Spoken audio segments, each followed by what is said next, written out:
Welcome, race fans, to another round of the Thursday Night Nitro series here on the BoomTube.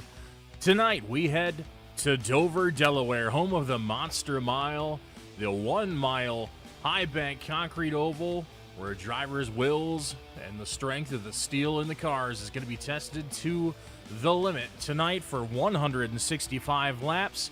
Buckle up, because we have quite a show for you. The drivers are out on track for qualifying right now, and we'll get those results to you momentarily. But first off, let's go ahead and take a look at our season standings.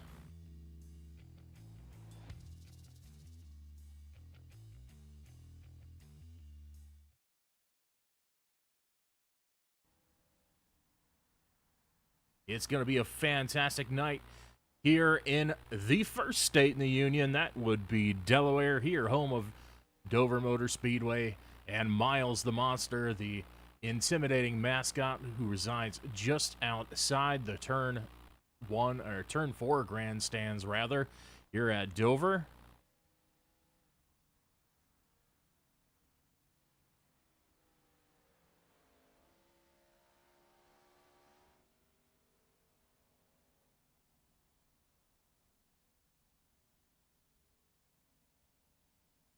Up now on your screen, the drivers' standings after last week at Kansas Speedway.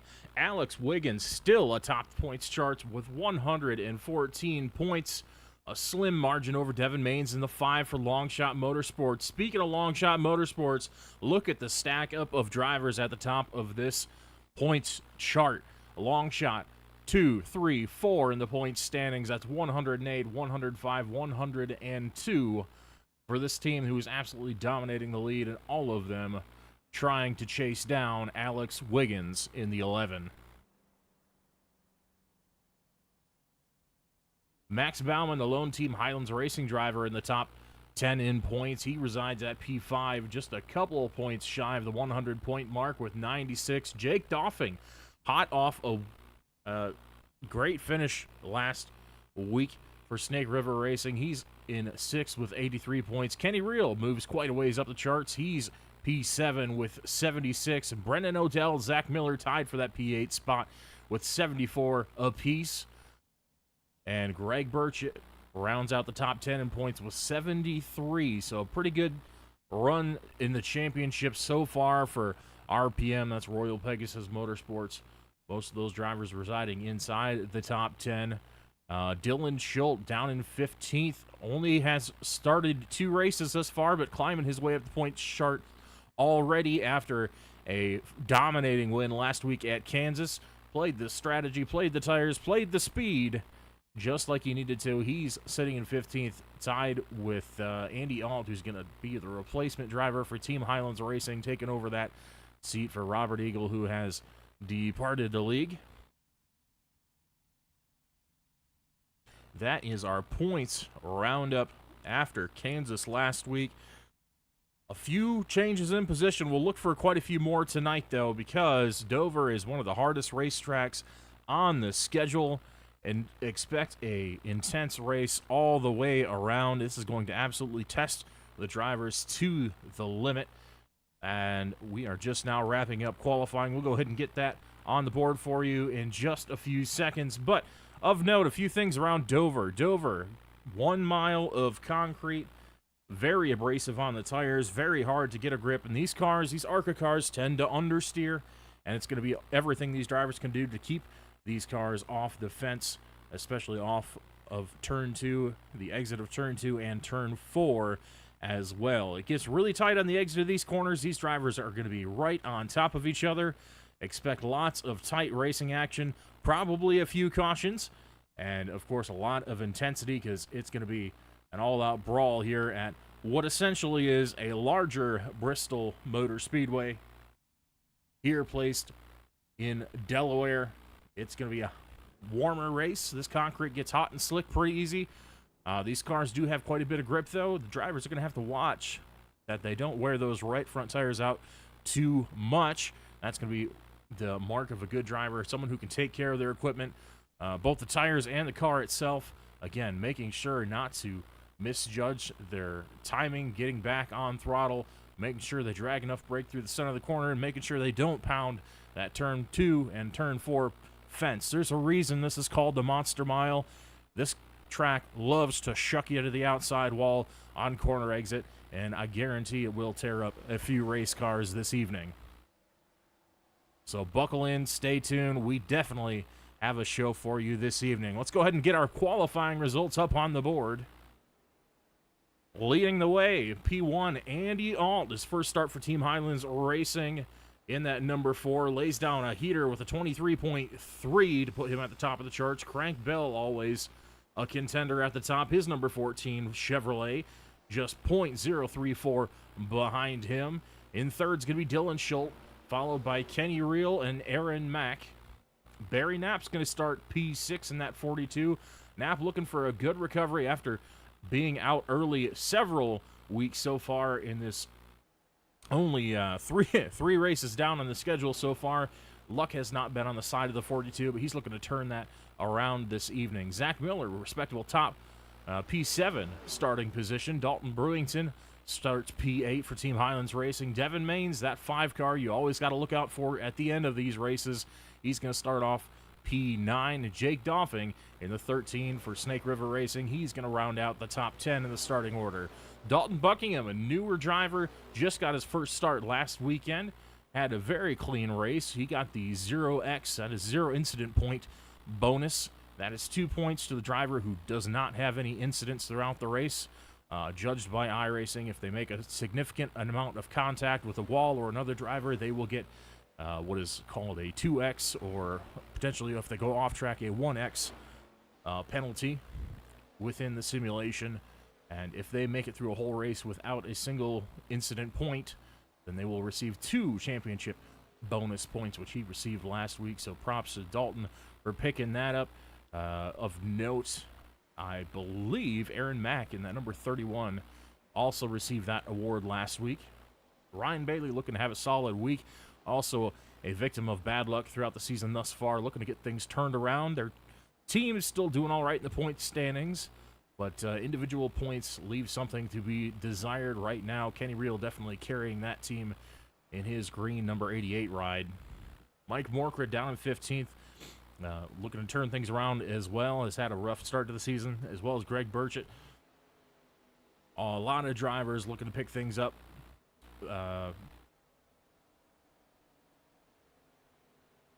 But we got a different, little bit of a different outlook on this race here. Dylan Schultz, of course, so you expect a lot of these guys up here. A few drivers up note. Barry Knapp being starting up front.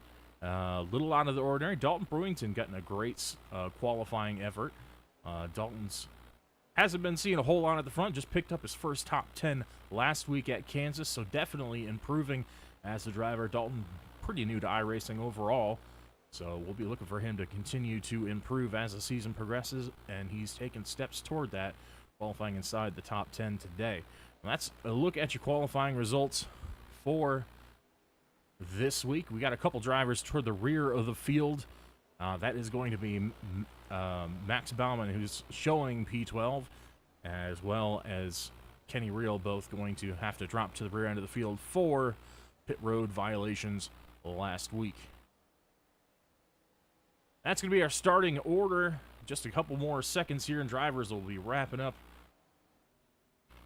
their happy hour second practice in order to get things underway here at Dover Motor Speedway tonight.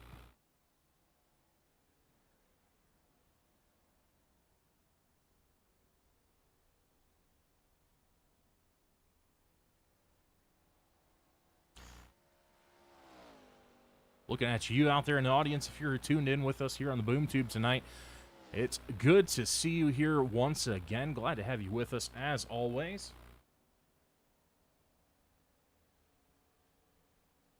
As we're waiting to get started, we'll go ahead and shout out some of our sponsors. Of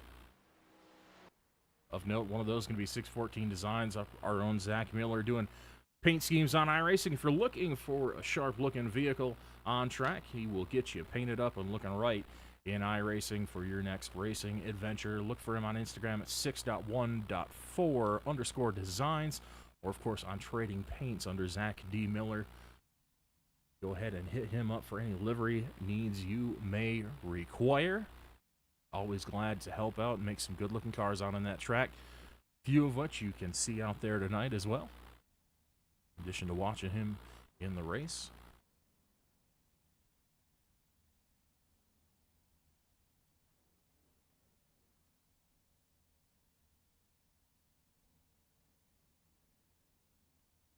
Got a few changes coming up for our broadcast and for the league in general.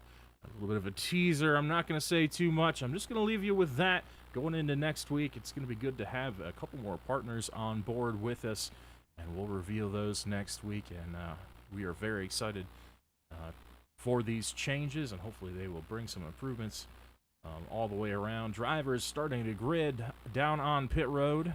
Wait for them to load onto the racetrack. Andrew Alt's going to lead him off in that number 4 Toyota Camry tonight, representing the Operation Iron Warrior nonprofit colors. Rolling onto the grid goes the field now. You're watching for those couple drivers. Remember, Kenny Reel and Max Baumann both going to drop to the end for the start of the race. Potentially expecting some early cautions. Starts and restarts. Very treacherous here at Dover.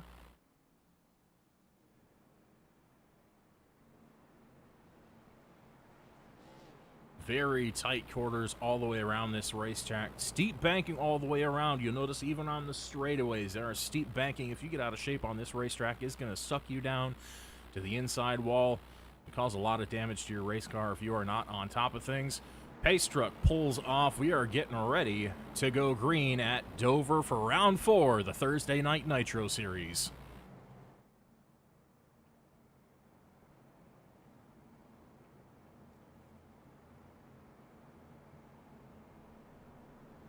Looks like we're going to extend one more pace lap before we get the field rolling tonight.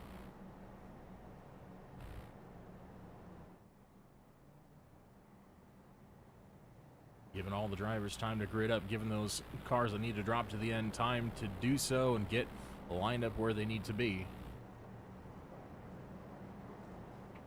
Give you one more chance, fill up your drink, grab some snacks, and get ready to watch some racing here with us.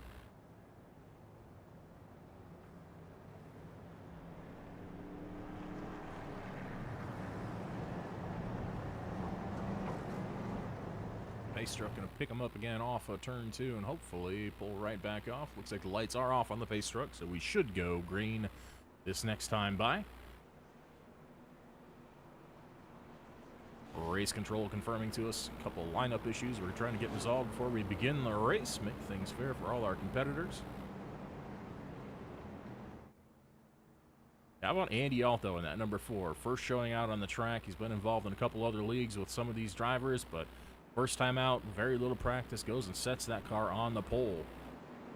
You'll love to see it. We also love to see green flag racing, and we see that green flag in the air here at Dover.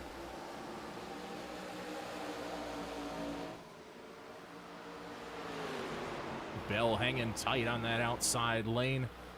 Alt still on the inside. He's going to yield that position early on. Bell sends it around the outside. His Coca-Cola machine's going to go up to P1 early on.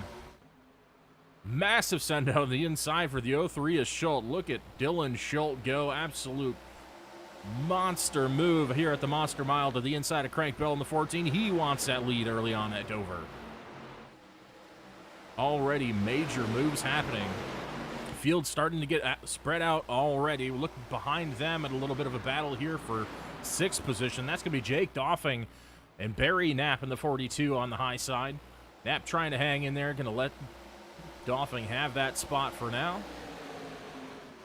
Can be somewhat harder on that outside lane. It tightens up very, very tight on the exit. You got to worry about that inside car potentially washing up and getting into the side of you. So a lot of these drivers probably trying to err on the side of caution early on in this race.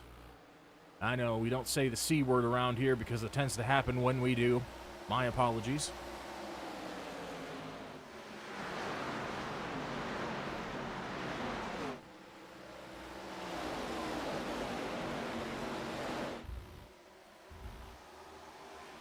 Andy Alt under attack from the 31 of Aaron Mack already for that 3rd spot. Mack right in the tire tracks to the 4, trying to make something happen. Dirty Air is going to play a role here. Going to take some of that downforce off the nose of the trailing car. Going to make things difficult to pass. Gets a little bit of a curb there in the 30, or the apron, sorry, in the 31. As we see Crank Bell going back for the lead on the outside. Great battling already here at the Monster Mile. Super racing up front. Crank Bell wanted that lead back, was able to get alongside, not quite able to finish the job. It's still the 03 of Dylan Schultz leading the way.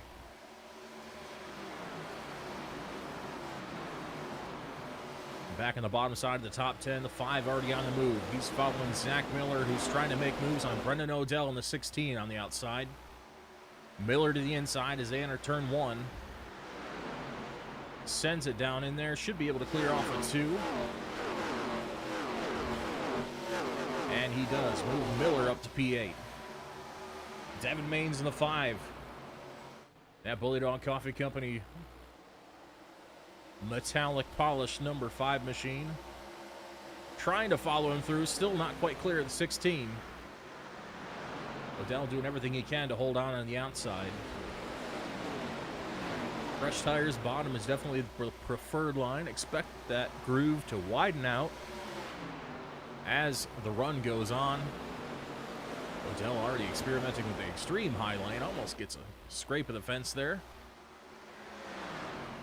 But man, does he get momentum. Right back alongside the 5 again. Already making that line work to pretty good effect. Playing defense, trying to hang inside the top 10. He's going to give up the spot regardless. Now he's got Kenny Reel and Ryan Bailey knocking down the door behind him as well. Frantically looking for a way back to the bottom as a 16. Not able to do so yet as he's got Bailey and Bauman both trying to squeak by on the inside as well. Bauman up a few spots already. You saw Kenny Reel 2 ahead of him. Both those drivers had an EOL, end of line penalty at the start of the race. So from the back of the field, already up a few spots. Bauman up 5. Reel already up several spots as well.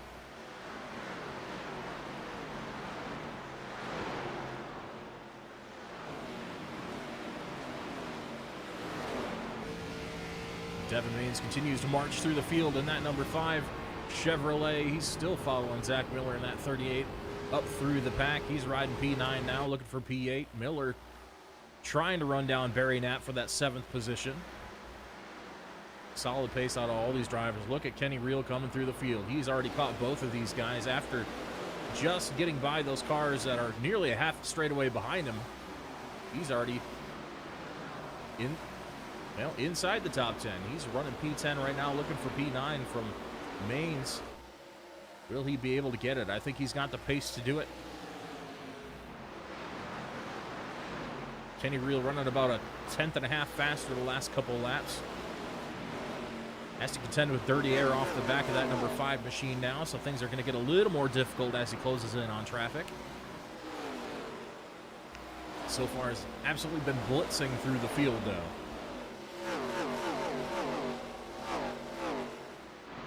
Out front, Andy Alt still under attack from Aaron Mack. Mack all over the back of that number 4. The outside, some of these drivers are already moving up a half a lane, trying to make big runs off of the corner, setting themselves up for the pass the next time. Not going to happen there. The 4's got the speed off the corner, even on the bottom side.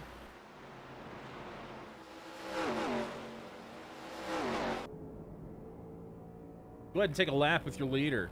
Out front with the 03, Dylan Schultz with the 14 trying to chase him down. We'll take a lap here. Coming off of turn 4. Going to run it all the way out to the fence. You notice they climb a bit of a hill coming out of turn 4. Down into turn 1, you're going to drag a bit of brake. You're going to enter mid. You're going to drift up a little bit. As soon as that car starts to turn back down the track, you are stabbing the throttle and getting back in it as hard as possible. Up against the wall again, off of turn 2, down into turn 3. A couple bumps to worry about. Got to make sure that car gets settled before you get back on throttle. Otherwise, you'll hit that turn 4 exit wall. Right there's one lap of Dover Motor Speedway. Dylan showing them how it's done at the moment. Crank Bell still wants a piece of that P1 spot, though. He got one lap led, but man, it wasn't much more than that.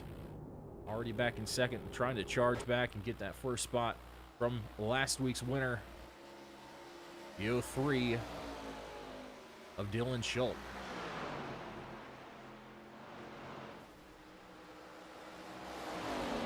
Bit of finesse at this racetrack, but not as much as other racetracks. I call it a bit of an attack track, if you will. Not a whole lot of saving goes on here at Dover. You're not going to have to, because first caution of the evening has come out. Looks like Dalton Brewington in the 7 might have had some issues. We'll go ahead and check that replay and try to figure out what happened here. We see he just jumped back to the pit lane. Was not able to drive it back, so expecting large damage on the 7 machine for Team Highlands Racing. But we'll go ahead and take a look at the replay. We'll try to see what happened.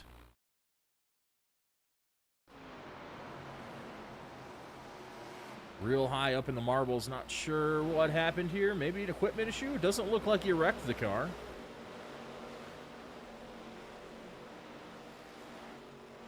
Looks like maybe some kind of issue for him. Some kind of technical issue. It looks like he's just going to exit the racetrack. Race control going to throw that caution just to make sure no one runs him over on the outside lane. That's going to be brief. First run for us here, 20 laps in, 20 laps down. Expect about at least 70 laps of green flag racing on a tank of fuel for these cars. So not even halfway through a green flag run. We are under caution again. We'll see if these drivers elect to come down and take tires. Lap times didn't fall off too much in practice. Over a 20 lap run, usually took closer to 30 to 40. See any substantial fall off, so I expect most of these leaders will probably stay on the racetrack.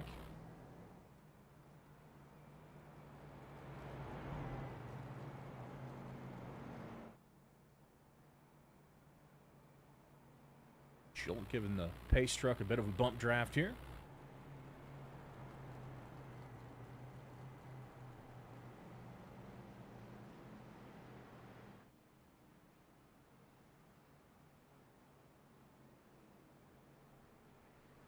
Lanes still closed. That'll open up for these drivers next time by.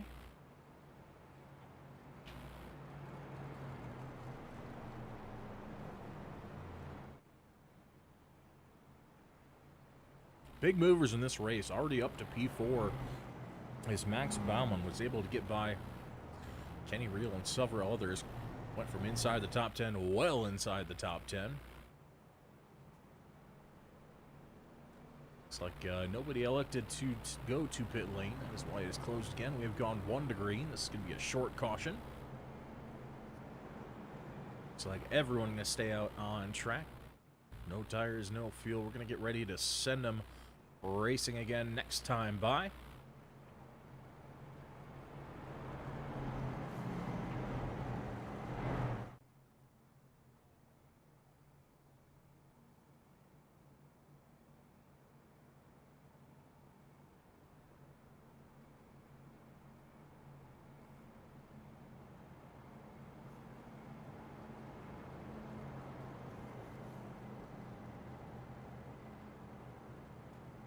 It's like both Daltons out of the race so far. Bad night to be named Dalton. We got Dalton, Buckingham, and Dalton. Brewington both out of the race. 39 and the 7. We're going to get ready to rock and roll again here at Dover. 03 as Schultz leads him to the green. Firing off. Good restart for Schultz. Is able to clear Bell easily, and Max Baumann gets to the outside of Bell. He's looking for that second spot. Yielding that spot for now. He's going to pull it down to the inside of the racetrack, trying to get a run. Right up to the back bumper of the 14. Tries to get a nose inside. He's going to off of turn 4, but it's going to be the 14 with the run for now. Oh, we got a wreck behind. That's going to be the 4. And several others involved. Caution's out for the second time.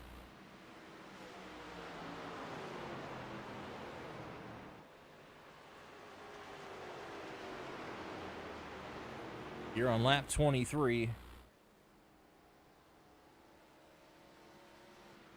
course, go back and see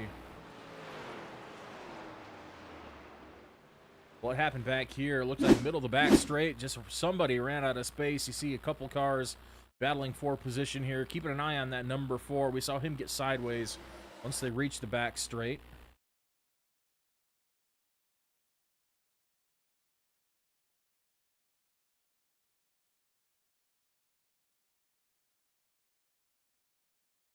It's like maybe didn't see the 42 on the outside. Got a little bit too close. Could have been some netcode. We'll take a look at from another angle, see if we can figure out just what happened here. Let's go to our chase cam. We'll rewind it once again and take a look.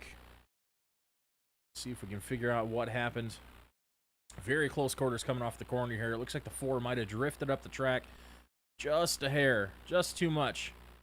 Might have been a late call by the spotter or something, but just barely not clear. The 42 had just barely had the nose to the outside, and the 4 just comes across and fortunately puts himself in the outside wall. Doesn't look like serious damage to either one of these cars. Kenny Reel spins down to the inside, trying to avoid that. Oh, I spoke too soon. Greg Burchett absolutely pounds the back end of the 4. You see Zach Miller spinning to the inside as well. That's one thing at Dover. Very fast racetrack, very high banking. Hard to predict where cars are going to go. You know they're going to end up on the inside because of the banking, but there's so much speed carried through the corners. When they break loose, they tend to spin quite a bit, and they tend to pinball all over the place. We saw that happen with a couple cars here under this caution. Dylan Schultz still in the lead. We'll go ahead and go back live.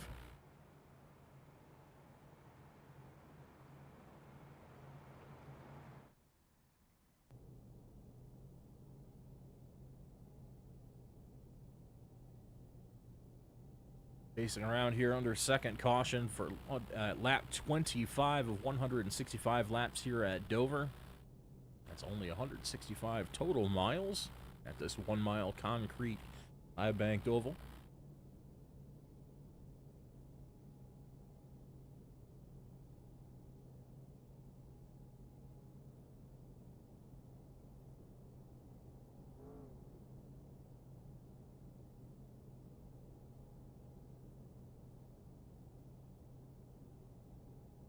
Best lap time so far, looking to take home that bonus point, is Jake Doffing, sitting back in 6th place. Number 13's got a 23.4 under race pace.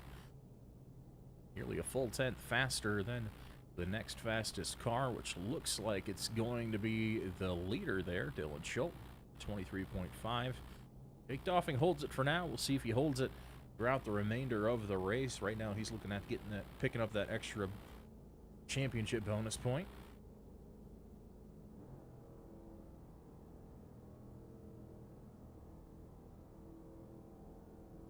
Looking at gains so far this race, big gains right now out of the 3rd place, number 89, Max Baumann.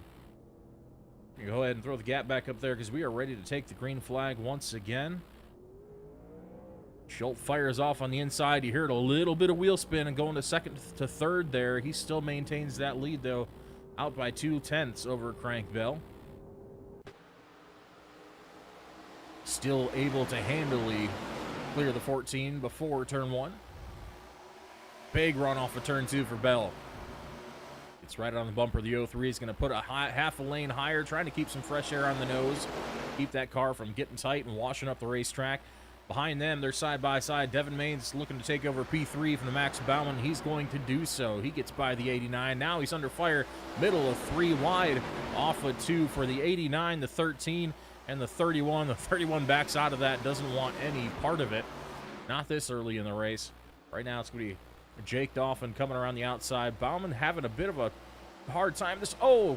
Contact off of turn 4. Doffing involved. The 10, the 16 pile in. Kenny Reel taking evasive maneuvers, able to skate through once again.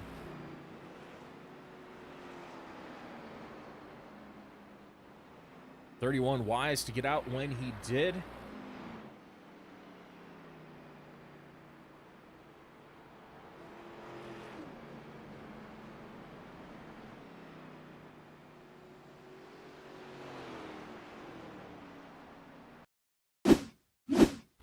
We'll go back here and take a look. We'll go back to our chase cam.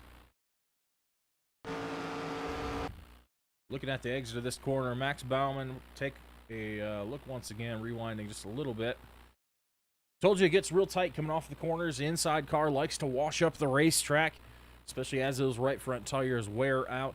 Taking a look here, just close quarters coming off.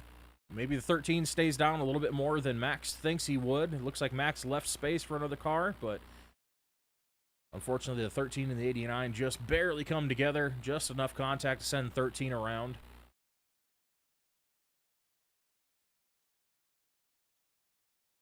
Little right rear damage for Jake. That shouldn't be a race-ending incident for him.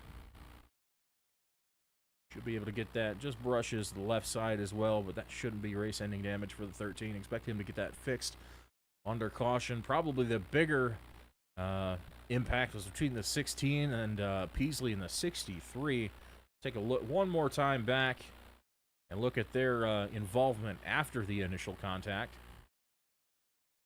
See, as we said, the banking caused the 13 to come down the racetrack, but then he just comes up just enough. Unfortunately, not completely locked down, trying to save the race car. Doesn't lock those brakes up, and unfortunately comes back up the track into the 16. The 20 had nowhere to go behind the 16 as that contact was made. So unfortunately, Tristan Rhodes and the 20 involved as well. And Peasley trying to evade to the inside, just nowhere to go. Harder to stop, especially with the banking, because you're coming downhill. So several drivers involved here for caution number 3.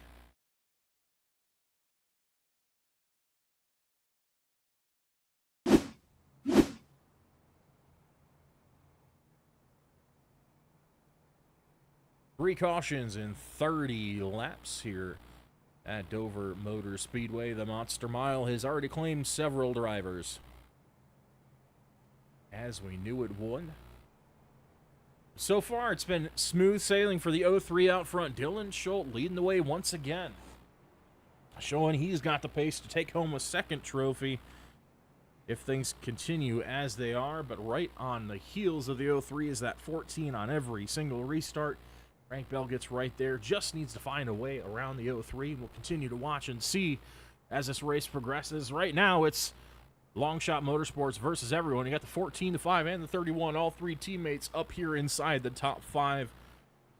Your team points leaders continuing to show their hand at Dover and continue their excellent performance throughout the season. All three contending every week inside the top 10.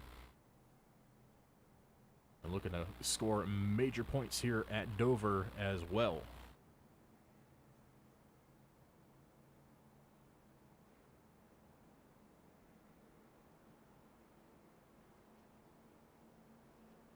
Here we go, ready to line them up one more time and send them off into turn 1.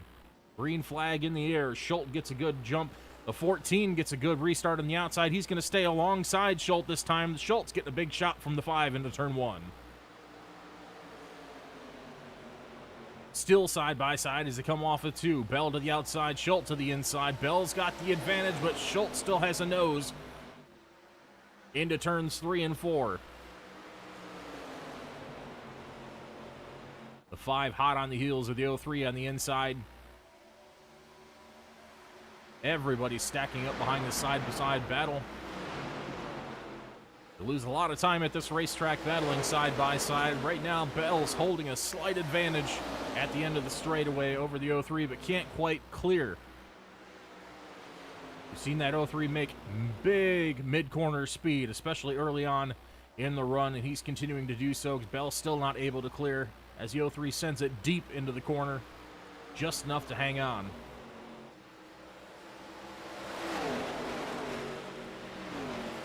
Dead even door to door as they come off the corner. 14 gets a little help from the 5 this time. He's going to see if he can push him around the 03s and might clear him here off of 4 this time. Clear him he will. Crank Bell back out front here at Dover. Teammate Devin Maines in the 5 looking to follow him through. It hasn't happened yet. The 03 still trying to hang on the inside, doing an admirable job, considering all 3 teammates lined up to his outside, trying to push their way by. You'd almost think this is super speedway racing with as tight quarters as it is here on the outside lane. The 5's able to cut down. He's going to take over P2 from Dylan as well. It is a freight train running around the high line, and the 03 is being railroaded on the outside as we enter the 4th run here in this race. Strong restarts to this point, maybe used up a little bit too much tire as we see him continue to fall back through the top 5. Running P5 right now is Max Bauman in the 89 is able to run around the outside of him as well. Speaking of Max Bauman, big gain so far today. He's looking at, tight quarters once again here.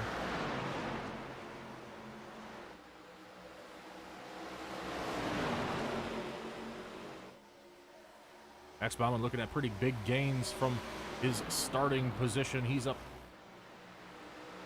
at least 9 spots. That's not quite updated accurately.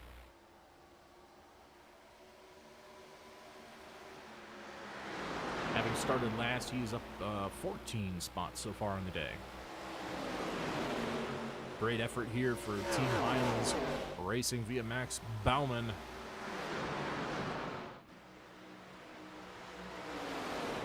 Let's take a look back at his teammate involved in that wreck a little bit earlier. See what the damage is here on the number 4. Looks like pretty significant rear damage on that machine. Both corners look like they got tagged. That's going to hurt the drive off a little bit. Looks like the right front caved in just a little bit as well. Might have the toe knocked out of it. He's probably hoping for another caution to get some more of that damage repaired. And the way things are going, I wouldn't doubt that he'll see one. Right now, that battle for third still intense. It's like the 31 kind of settling in line. See Kenny Reels moving up through the field a little bit more. He bypassed Mac for that third position now. Main's out front. We must have had some kind of problem from Bell as we see him go from the lead back to 14th.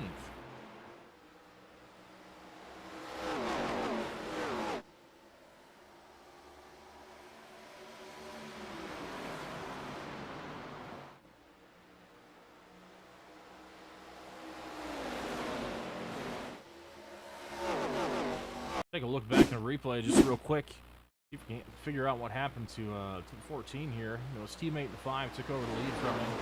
Max Baumann gets by on the inside.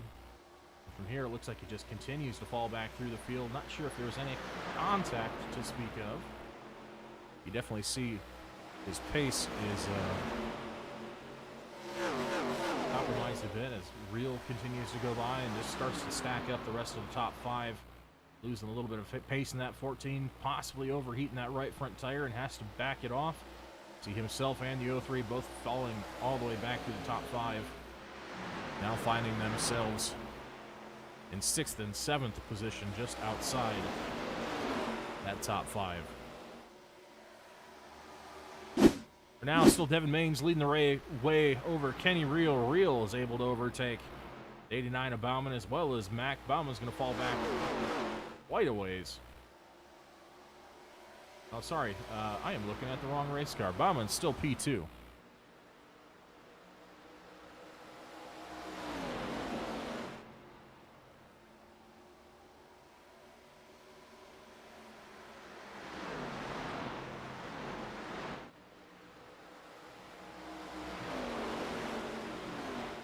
Go ahead and crank it up a little bit here at Dover. Listen to the sights and sounds of these race cars out on track right now.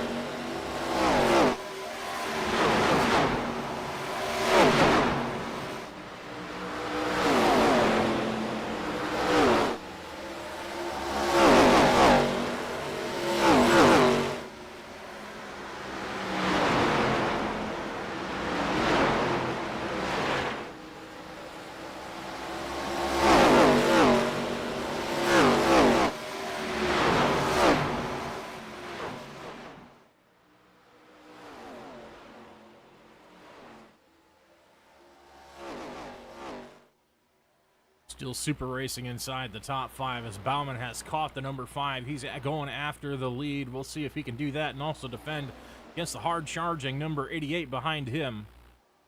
Top 5 starting to spread out just a little bit except for this top 3 battle. The rest of the top 5 falling off pretty hard. About 2 seconds behind this top 4. Baumann right up under the back deck lid of the number 5, trying to make something happen right in the tire tracks. Look at that run he's getting off the corner. You see through the corner, the 5's a little bit quicker. That 89 is getting a massive run off the corner, though, carrying that momentum. See if it's enough to get a run to the inside.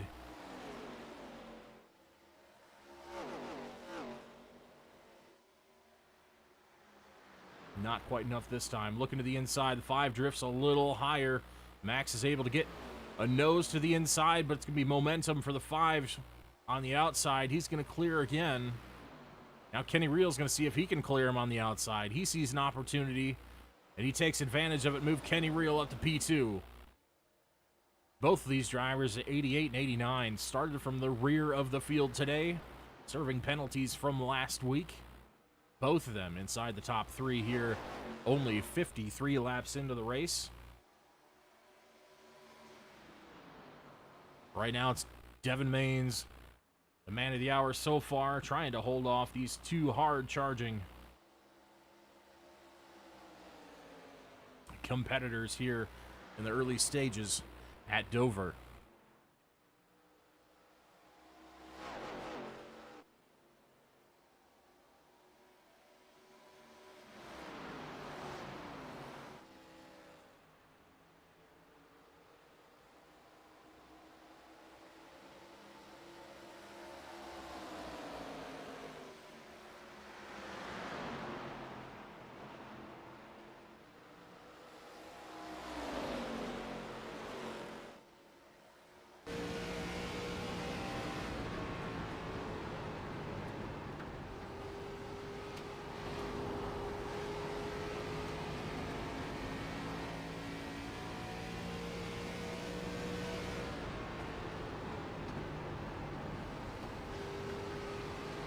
Difference in line. You see Kenny Real really backing up that corner, sacrificing that entry speed to get a good run off.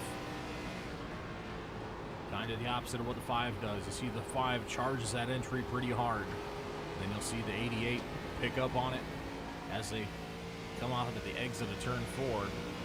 Pulls in about a half a car length back towards the back bumper of the 5.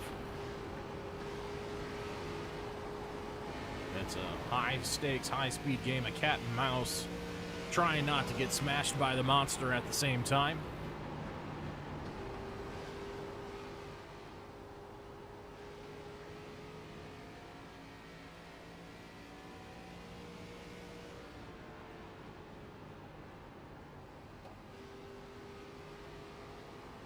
Some drivers starting to pit under green. We see Dylan Schultz to pit lane, as well as Frank Bell, Jake Doffing, and several others.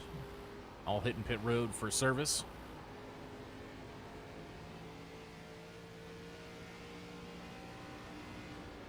Your top 2, that's Devin Maines and Kenny Real, both pit back on lap number 19, so they have a little more fuel than some of the rest of these drivers. Or, sorry, a little less fuel than the rest of these drivers. Max Baumann pit on lap 30.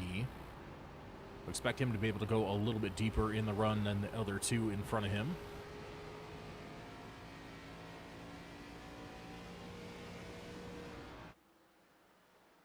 Bypassing the lap car, the 46 and Mike Morkrid to the outside.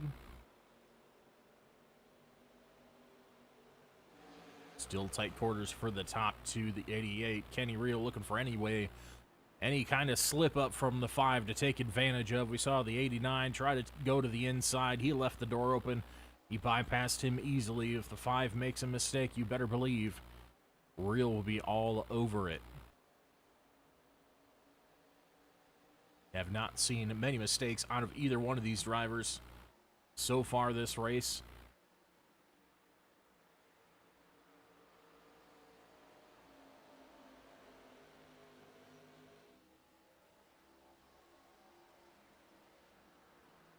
Real finally finds a nose to the inside. Down to the inside of 3 and 4 is Real. Still holding the bumper. Is able to get a decent run off. Still side by side down the back stretch. Still has a nose inside as they enter turn 3. Real to the inside, Maines to the outside. He's up to the door now. Slowly making progress up the side of that number 5. This battle gives Max Baumann the chance to close in, and look at here. Crank Bell starting to creep his way back in the picture. He's making up time on fresh tires, having just hit pit lane a couple laps ago. Easily going to go around the 89, looking for a way by the 88 and the 5. It is crowded here off of turn 4.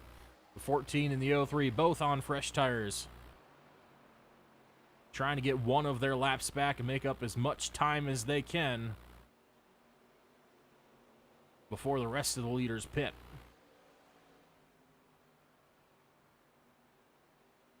Both of them unlapping themselves one time.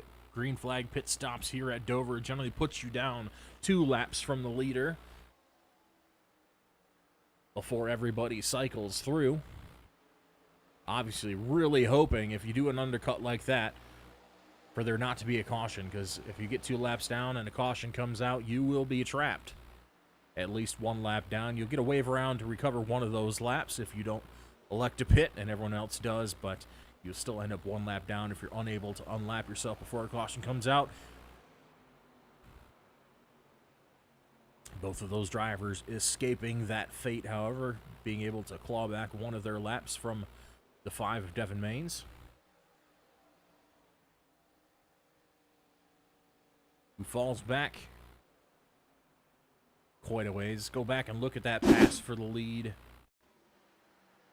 88 real to the outside, Maines to the inside. Bauman's going to follow him through. Maines looking to pit that time, missed his pit entry. That cost him big. That's a whole straightaway worth of time that the 5 just lost, missing that pit entry. Expect him to come down maybe soon.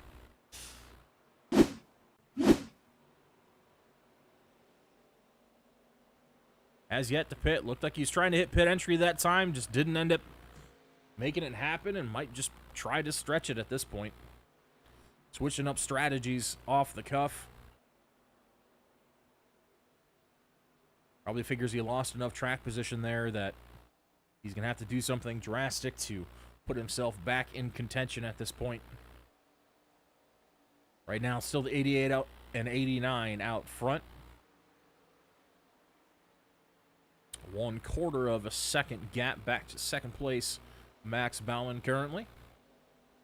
Only 8 cars shown on the lead lap right now. The 03, the 14, the 63, the 13 have all entered pit lane, so expect them to cycle back to the lead lap after these 2 make their pit stops. The 5 of Maines finally hitting pit lane for his service.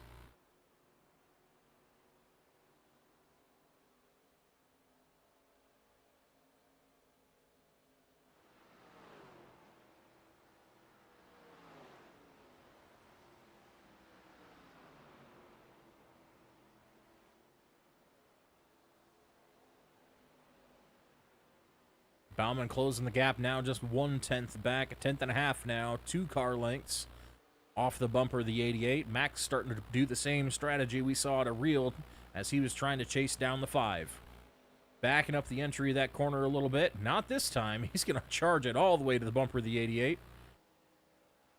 Going to dime into that corner, allow that car to wash up the track about a half a lane, then cut it back down on exit to try to get a straight drive off. See the 5 Maines coming back out on track. Expect him to come flying by these leaders within a short amount of time. Kenny Reel, Aaron Mack, Ryan Bailey, the 88, 31, and the 10 all still out on the racetrack, having last pit on lap 19.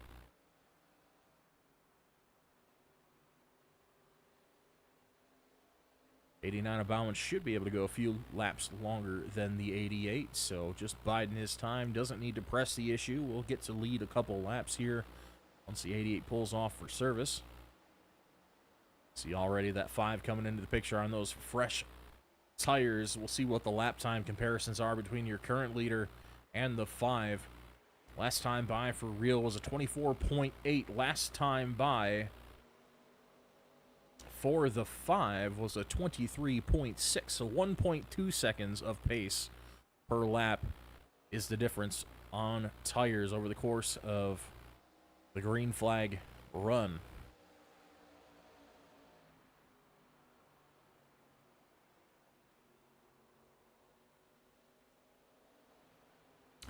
It depends on the racetrack.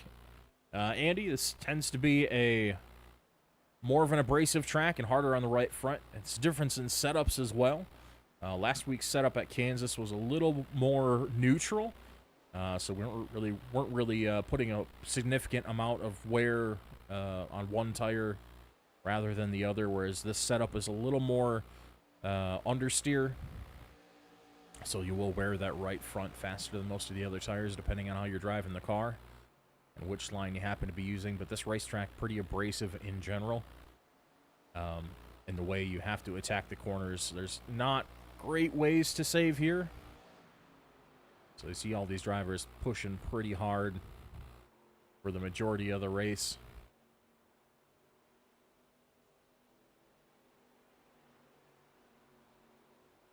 Especially once you get to diamonding that corner. Once you push up half a lane mid-corner, that does wear on that right front tire just a little bit more. If you elect not to do that, you'll sacrifice pace, but you might preserve that right front tire just a little bit longer. Caution comes out. The bad luck continues for the 42, Barry Knapp. 88 Real hangs on. He's going to not lose a lap. He gets benefited by this caution. Expect both of these cars to hit pit lane for fresh tires and fuel.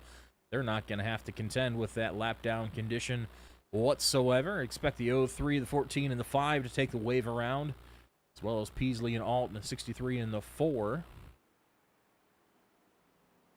Unfortunately for the 63 and the 4, they may end up more than one, or they may still end up a lap down because they're currently being scored 2 laps down on the board. Wave around will get them one of those laps back here. Caution number 4 here on lap number 79. We are very close to the halfway point of this evening's event.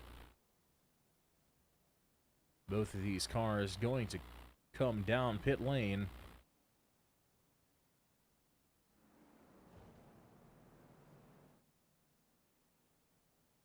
See, the 03 is going to stay out, take that wave around.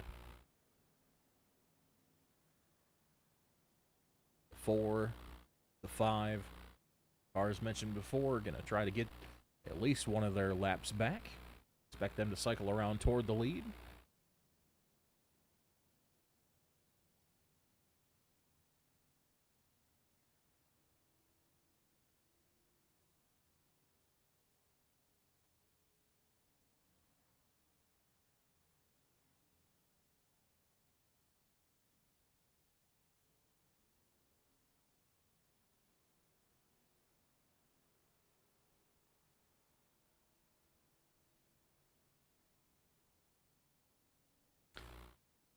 Go ahead and hit that replay and see what we can see with Barry Knapp. Go ahead and hit our rear chase camera here.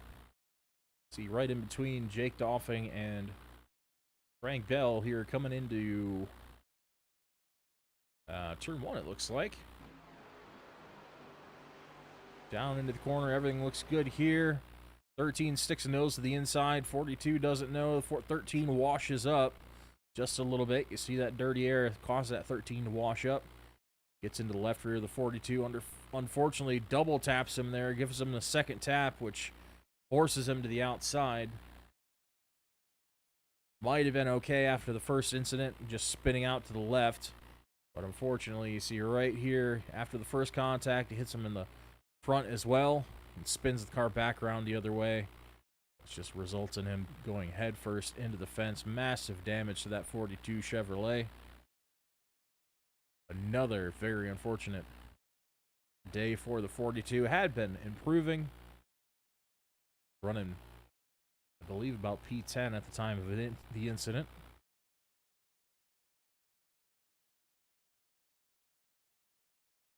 Gonna have to pit for damage. Fortunately, that car unable to continue. Had to jump back to the pits, teleport back to the pits.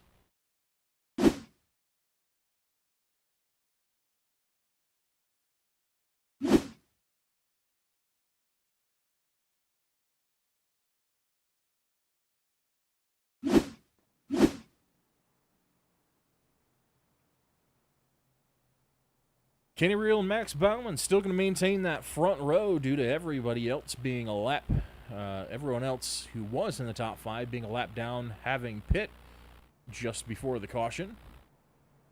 Those drivers took the wave around, so that's going to give the 88 and the 89 the benefit of keeping that front row on fresh tires, no less. Both these drivers came down for fuel and tires during this caution.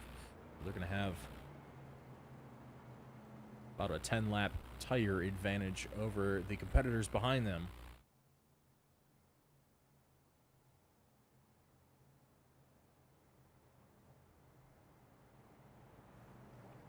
We'll be crossing the halfway mark next time by.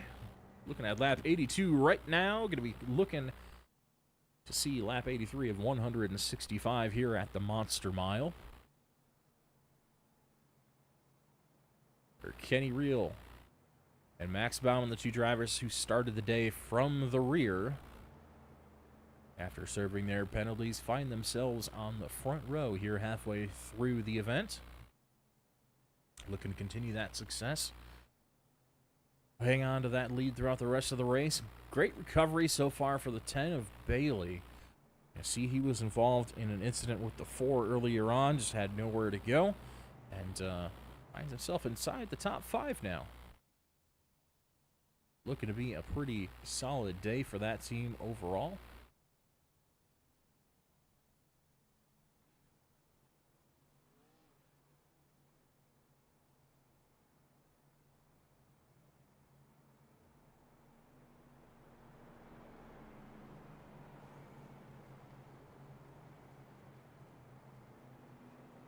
That team being Reactor 9 Esports. That is the 10 of Ryan Bailey, the 88 of Kenny Reel, and the 20 of Tristan Rhodes. We saw some bad luck for Rhodes. Relegated him to pit lane. He had to park that thing in the garage, unable to continue this evening. His teammates representing well, with Reel being out front and Bailey being 5th as they run currently.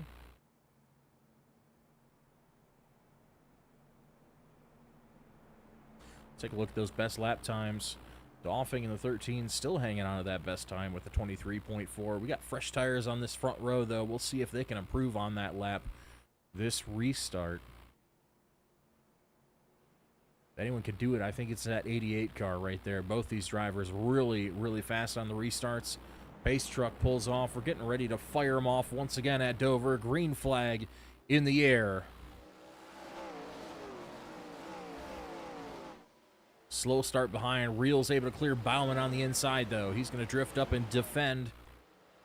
Back down to the inside, coming off a 2. He's going to clear the 89. That's going to be the 31 of Aaron Mack to the inside of Baumann. Not quite able to get there. Baumann with a huge run off of turn 2. Caution out once again. Devin Maines in the 5 appearing to have some issues. Jump back and see what happened here.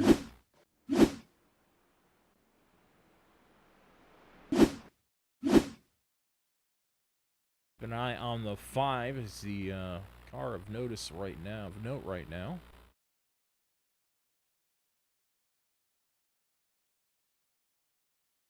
Run this back. Coming off of turn 2 here. Like the 46 pounds the fence off of 2. The 4 checks up, and the 5 just gets in the back. Kind of awkward that it would make the car spin out like that. That might be some network issues at play. Odd that the back end of the car would kick out like that, having hit in the front. Unfortunately, that is the way of sim racing. Sometimes these cars are pretty new, so they still are being worked on and tweaked to attempt to fix these issues. Looks like his steering might be gone on the front end of that 5. Trying to get this thing turned around. Not able to do so quite yet. Might have some left. Front end still on this race car. We'll see if he's able to continue and salvage the day. Steering might still be straight on that 5. It might be not quite as bad as it looked. See the front bumper not doing well as the hood, but that 5 to hopefully claw his way back through the field throughout the rest of tonight's race.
Lights are out on the pace truck, expecting to go green next time around. Have a battle between Kenny Reel and Max Bauman once again. Reel looking to improve that average finish of 11 just a bit. He can manage to hold off Mr. Consistency. Max Bauman, average starting position so far is 4th. Average finish is 6th. So great championship run so far for that number 89. Currently residing 5th in the point standings. But they're going to charge off turn 4 right now. Green flag in the air. A little bit of tire spin off the 89 on the outside. You see the back end of that car shimmy just a little bit. It's going to be the 88, Kenny Reel, back out front by 3 car lengths through 1 and 2.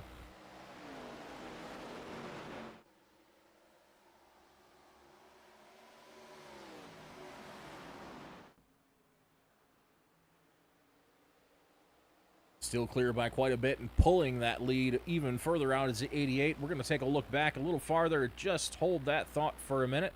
We got another wreck on our hands. You see what looks to be the 31 up against the inside wall. 13.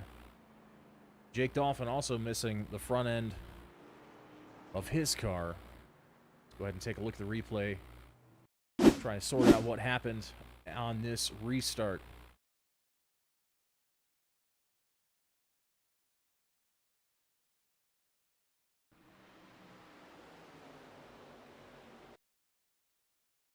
Looks like another, maybe a netcode issue. I don't know if the 03 quite touched him on entry there. Go ahead and look at that one more time. Throw it back to our chase cam again. Look, keep an eye on the right front bumper of the 03 as he possibly makes contact with the 31. Wasn't quite there. That's going to be a little bit of a network issue. Close quarters. Oh, and the 10 just piles into the back of the 03. Amplifies that wreck. 13 with nowhere to go on the outside. Probably thought he could clear until the 31 got shot up the track after the 10's impact. Look at the 4 on the outside making it through. That's Andy Alt making it through without any further damage. That's going to be a big turn of events for the 31. Missing the whole back of that race car. Some front damage as well as some left side damage. Cautions breed cautions. We've seen quite a few of them here in the last 25 laps of racing.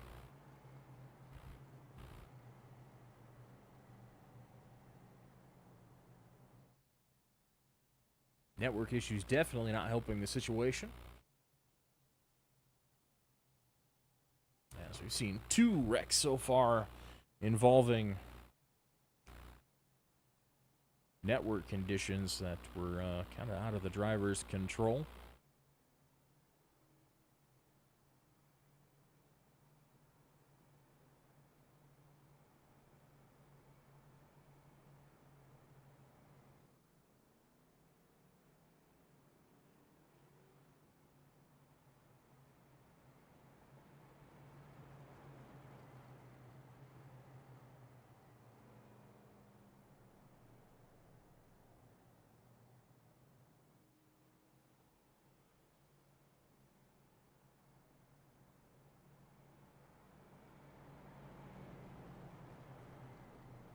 Believe this to be caution number 6 on the evening. So for those of you drivers spectating the race, the answer for our for the question posed in the Discord chat, we are definitely sitting on the over side of 5 cautions, as they were speculating in the chat earlier tonight.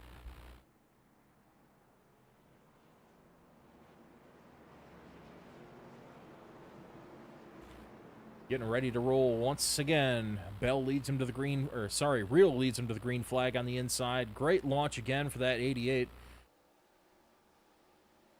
Bauman maybe caught sleeping on that one. Didn't spin the tires this time. Just didn't quite get the jump he needed.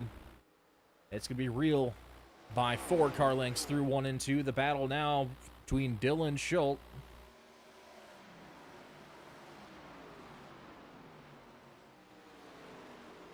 sorry, that's actually not a battle for position. Battle for position here is between Schultz and the 4 behind him. That's Andy Alt starting to make his way back up through the field in that number 4 after a early incident. Look at this, even with the damage to number 5, look at Devin Maines coming on the outside. He's going to try to push that 03 past the 4, looking for a way through.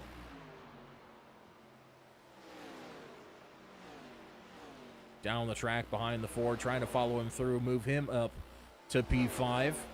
Working his way back through the field after an impact earlier on. Setting his sights on Aaron Alt in the 4. It's going to get tight off of turn 2 here. Backs off just a little bit. Gets in a little bit of dirty air. Has to lift.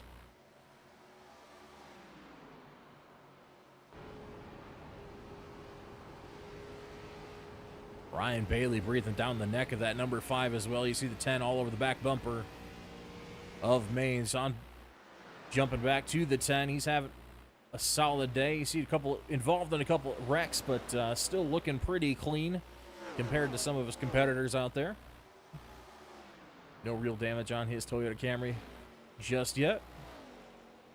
Still a hard side-by-side battle just in front of him. He's biding his time, looking for a gap, trying to follow through whoever happens to get the spot, but that competition has not been settled. Spoke too soon. Yes, it has. Moved Devin Maines and Ryan Bailey through, taking the 3rd and 4th spots. Number 4 machine of Alt gonna resign himself back to the 5th position. Zach Miller finding himself in the top 3 for the first time today. At 38's been quiet, hasn't really made any major noise today, but just doing what he has to do, keeping it consistent. Now he finds himself in 2nd place behind Bauman.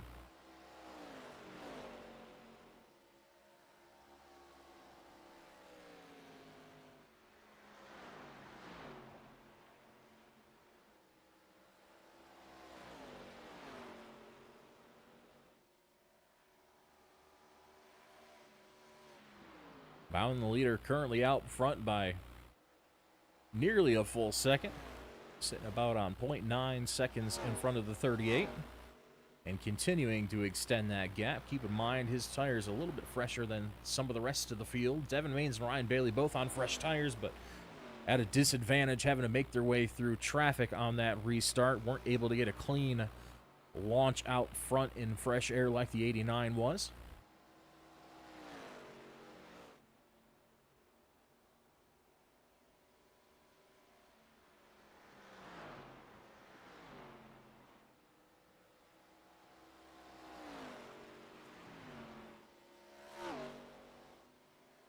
Kenny Reel elected to pit back on lap 94, so he finds himself back in P9 at present.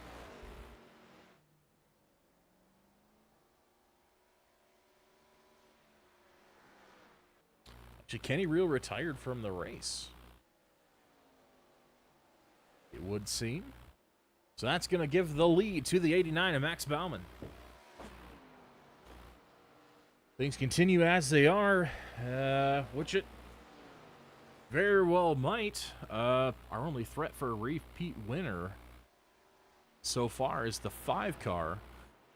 Sitting back in 4th position right now. A little bit of damage on that car still. But we could very well be looking at a 4th first-time winner in 4 races.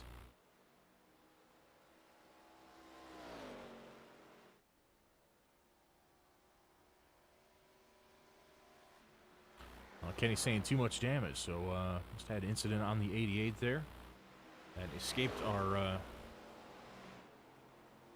incident recorder.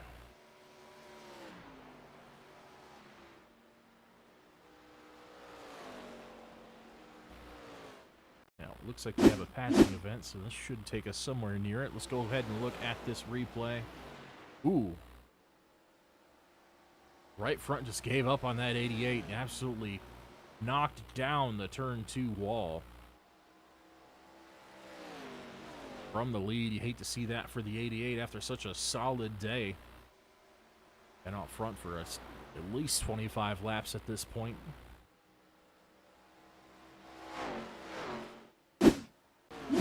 Unfortunately has to retire due to the damage. Unfortunate.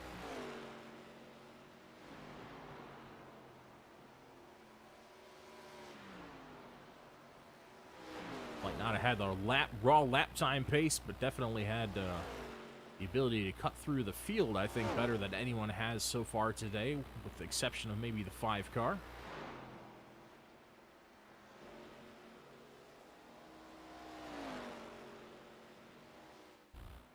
Field spread out by a pretty decent margin. Currently, the closest cars together are the 4 and the 5.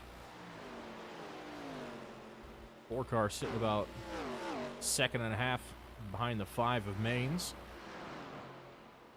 Trying to see if he can close it in. It's been sitting right at that same gap for several laps now. Both of them running nearly identical lap times. 24.84 from Maine's, 24.82 from Alt. Trading lap times with just a few hundredths of a second between them, lap to lap. Both those cars with some damage, but still maintaining decent pace. Relative to the people around them, Bauman still solidly commanding the fastest laps in the field, with averaging about 24.25, so about 4/10 quicker out front in clean air right now.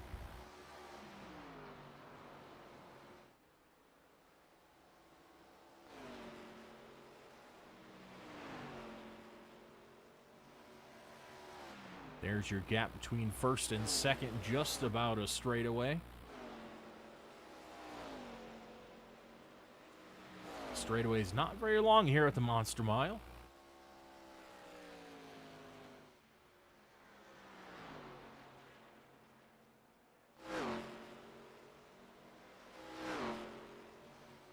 About 1,300 feet apiece. This track mostly dominated by those high banked concrete corners. And proven to be deadly for so many drivers. Currently only 7 cars on the lead lap. To put it in context, Miles the Monster has feasted on several race cars in this event, as we figured he would. The Monster Mile has eaten well this evening. Frank Bell going another lap down.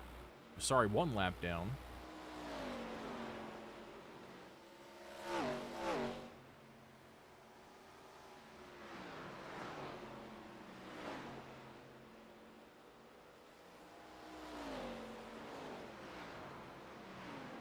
So 89 still pacing better than most of the field, but that 38 car, Zach Miller, the last 2 laps has been ever so slightly faster.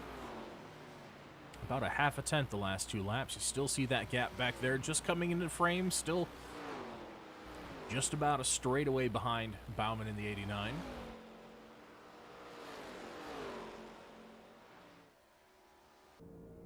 Taking a look on board, you see Bauman entering the turn 1.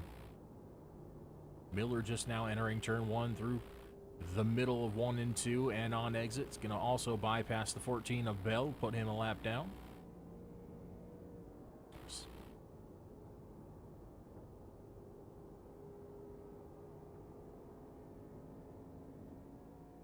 Race control reporting there are no incident-free bonus point contenders tonight. Everybody has at least 1 incident racked up for the evening due to contact with the competitors or the wall.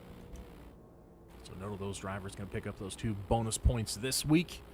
Definitely would have been a tall order here at Dover, but would have been impressed if someone was able to pull it off, but it's not going to happen this time.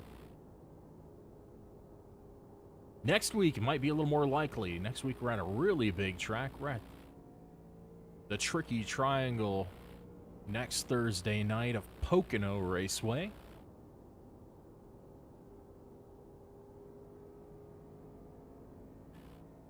Nestled there in Long Pond, Pennsylvania. The 2.5 mile track. It's opened in, I believe, 1969. It's hosted all sorts of series, including NASCAR, IndyCar, and IMSA back in the day. It is named the Tricky Triangle for its 3 distinct corners. A very odd looking racetrack with an odd number of corners, as it were. 55 years ago, I believe 55 years ago as of July, that track definitely a little on the older side. A lot of drivers saying they're looking forward to that. One of those is Kenny Real, mentioned in our Discord drivers chat earlier on this evening that he is looking forward to the challenge of Pocono. We'll hopefully see you viewers right back here next Thursday night as these drivers take on the only triangle on the schedule.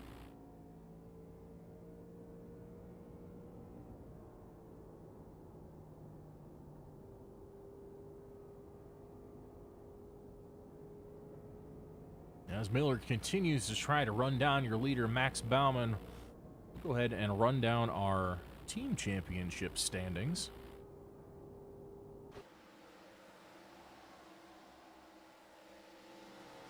Currently atop the board is Longshot Motorsports. That is the 5 car, the 14 car, and the 31 car. They sit atop the board right now with 218 points. 27 points behind them is BDM. That consists of Zach Miller, who you're currently looking at in the 38 car,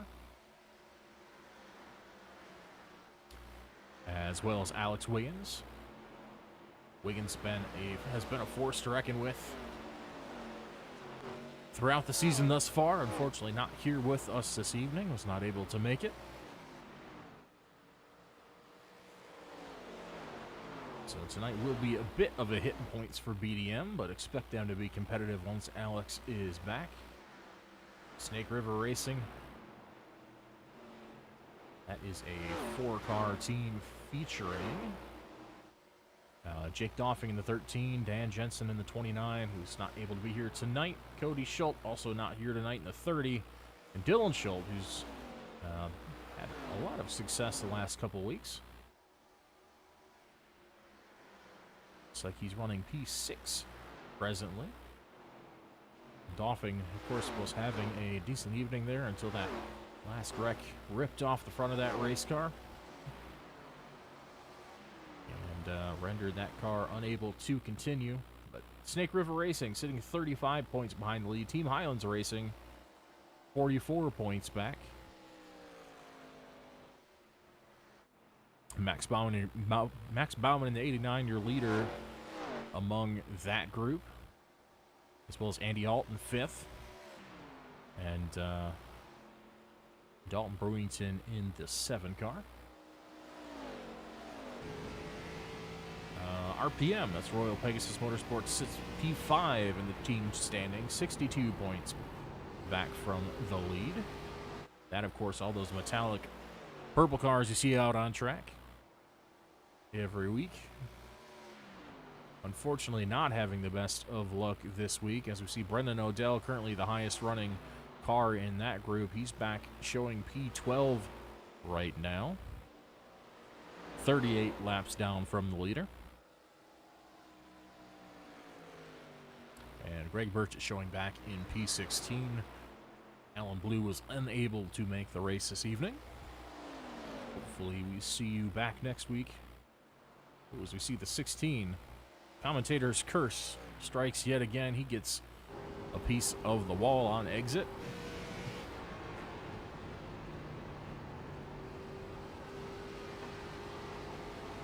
Reactor 9, that's going to be the 10, the 20, and the 88. They are 71 points behind. They're just behind Royal Pegasus. They're sitting in P6 right now. And Turned Around Turbos sitting 95 points behind with 123 total on the season so far. That is a rundown of your team championship standing thus far. Should see a bit of a shakeup this week as we see both Team Highlands Racing drivers in the top 5. You saw pretty big trouble for a couple of the drivers. You see the 14 a lap down, the 31 for Longshot unfortunately had major issues Aaron Mack finds himself several laps down, currently showing in P10, could potentially fall further behind, depending on how things go for the remainder of the race. Coming up on 35 laps to go next time by. Finally getting a bit of a green flag run here. Drivers might have to pit one more time. Last saw Bauman in at lap number 79, so before the halfway point in this race. I do believe he'll have to make another pit stop before the end.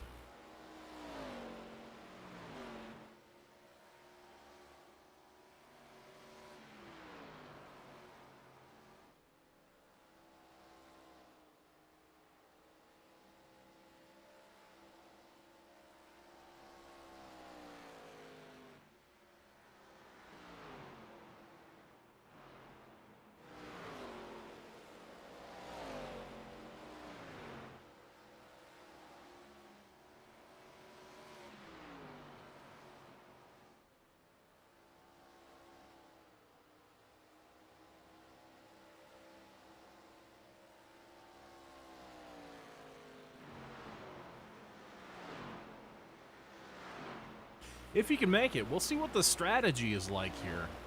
You know, I'm just now putting this together. The 5 of mains last came down lap 89. Last pit lap was 89. Mike Morkred getting a pit from P7 right now.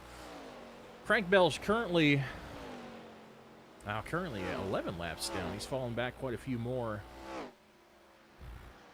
In the meantime, I thought he was still running 1 lap down. Actually, quite a few laps down. Maybe some serious damage on that number 14 machine. Nothing looks too bad, at least not from where I sit. Not sure why so many laps down for the 14, unless maybe he had some steering damage, engine damage, something along those lines.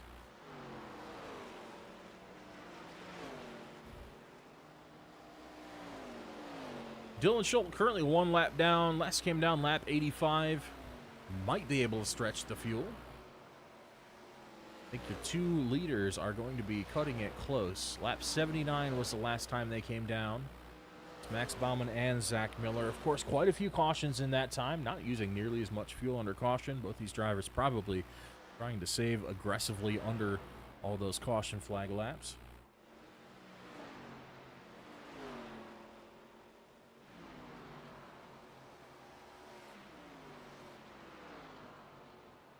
But still, both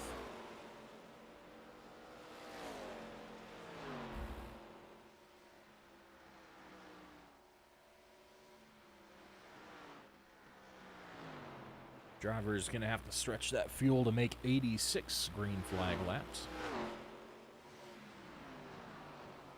Or 86 laps total, not necessarily green flag. Gap not getting any narrower for the 38 of Miller. Starting to fall off a little bit. Gap from about 2.5 seconds, now sitting at about 3.5 seconds to Bauman. Devin Main's starting to close that gap on the 10 of Bailey, however. Currently 3.5 seconds behind Bailey. That number slowly starting to creep down. 24.9 the last time by was the lap time for Mainz. 25.03 for Bailey, so about a 10th difference.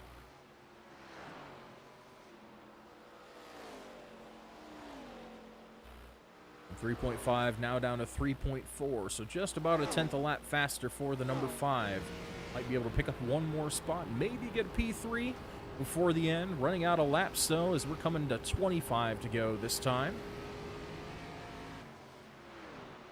Off of turn 2, charging hard. We know the number 5 knows how to save tire and make things work over the long run. We've seen him show up when it counts toward the end of the races by figuring out tire strategy later in the run. Really trying to claw away at that gap to P3, trying to put himself on the podium yet again. The results definitely show for the number 5 this season.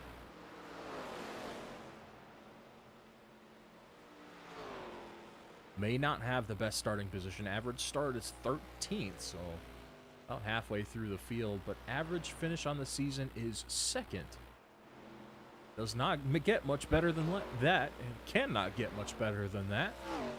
And we're looking for him to take over that points lead from Alex Wiggins this week, as he was absent. These drivers will have a drop round in the regular season, so the worst result of the first 9 races of the season will be dropped for these drivers. But so far, not too many bad results for the top 2 in the point standings, but as it stands before the drops are calculated at the end of the regular season, Devin Maines will take over that points lead this week, and look for Max Baumann to make big gains as well over Frank Bell and Aaron Mack, who sit just in front of him in points standings currently with 105, 102 respectively. Max Baumann currently sitting at 96 and looking to capitalize on his day.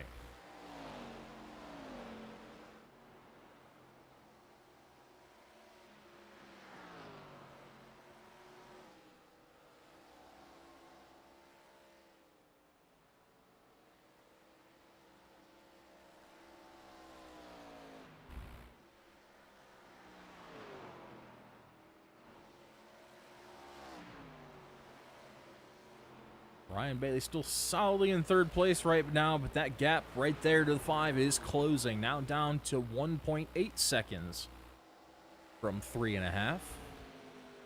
The 5 continuing to gain time per lap as the run goes on.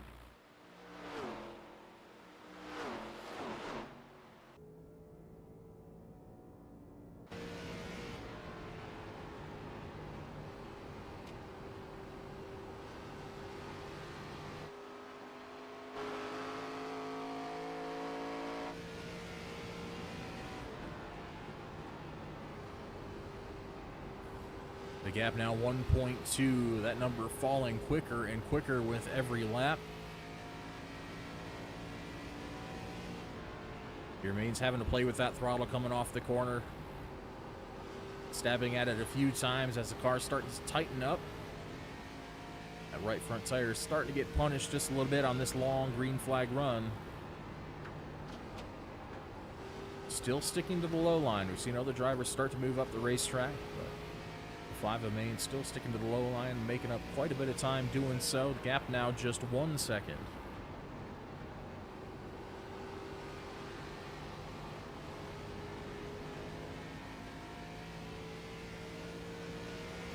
Speaking of gaps closing, that gap to first starting to close just a little bit. What's that gap down from 3 seconds to about 2.1? Those times starting to even out.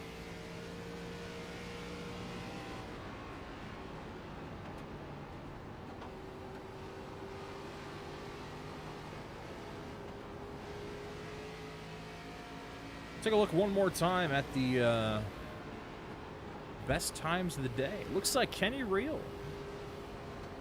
must have been the restart before he exited the race. Stole that fastest lap, 23.399. The best time for Reel before wrecking out of the race. So he will still pick up a bonus point for that.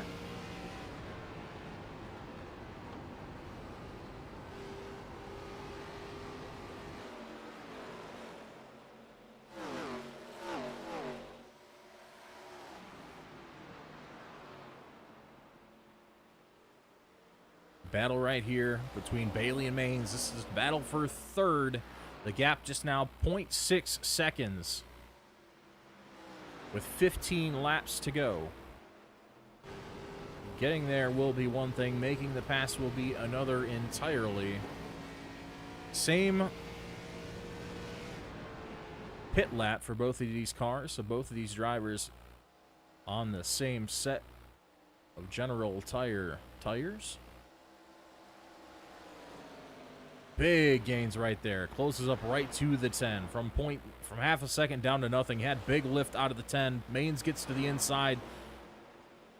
Bailey's going to run him tight, and he's still holding on by just a little bit, but the 5 still has a nose to the inside as they enter 3.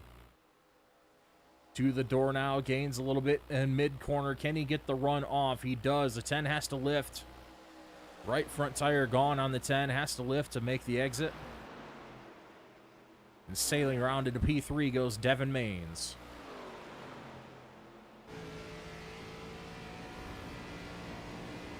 Just 10 laps to go now for Max Baumann, looking to make it his first win of this Thursday Night Nitro season. If things stay as they are, will be the 4th different winner in 4 races. Will be the first winner for Team Highlands Racing this season. His teammate back in P5. Sitting 1 lap now, currently with a pretty damaged race car. Is held on pretty well. That's the 4 of Andy Alt.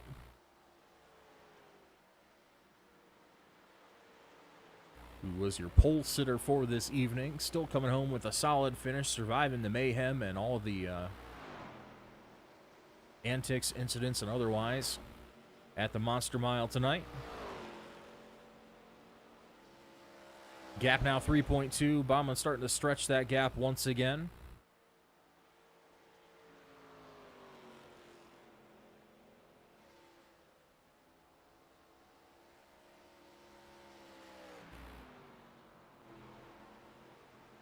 Now just 8 to go here at Dover.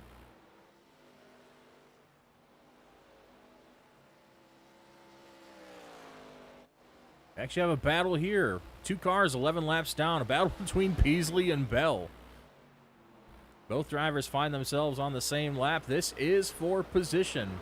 Bell currently has 8th position. Randall Peasley's going after it. A little bit of a slide off of turn 4 there for Peasley. He's starting to fall back a little bit. Car length and a half the gap. See if the 4 plays into this battle at all. Both Frank Bell has vastly newer tires, having come down on lap 119, so I think he's going to make that battle pretty short-lived as he makes his way cleanly around both cars. Frank Bell up to P8, still salvaging a pretty decent day inside the top 10 despite numerous issues for he and teammate Aaron Mack in the 31. Mack also potentially looking at a top 10 as well. Has to pit one more time here before the end, but shouldn't lose enough laps to go 63 laps down with just 5 laps to go, one would hope.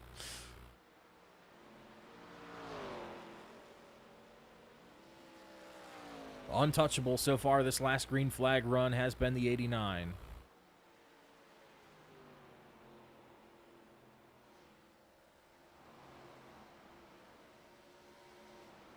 Minimal fuss, an absolutely spotless race car. Has done everything he needed to do here at the Monster Mile. Has kept it consistent and kept his race car out of the jaws of Miles.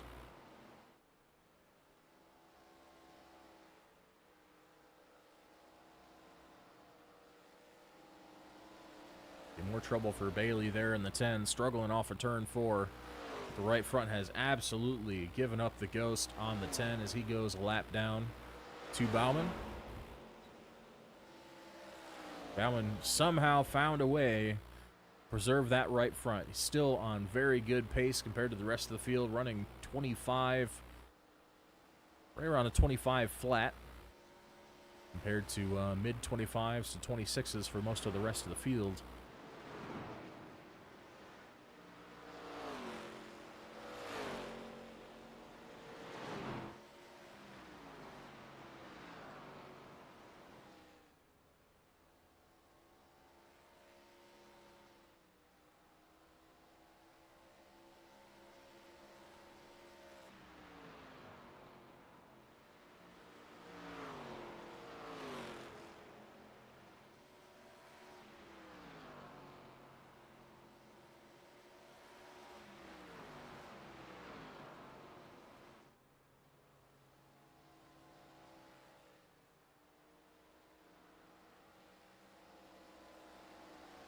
White flag in the air, last lap at the Monster Mile here at Dover. It's Max Baumann out front by 8.5 seconds.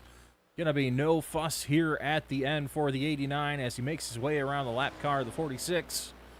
Down through 3 and 4 one more time under the Ally Bridge. On off of turn 4, once again, Max Baumann gets it done at Dover, securing the win for Team Highlands Racing and the fourth different winner so far this season.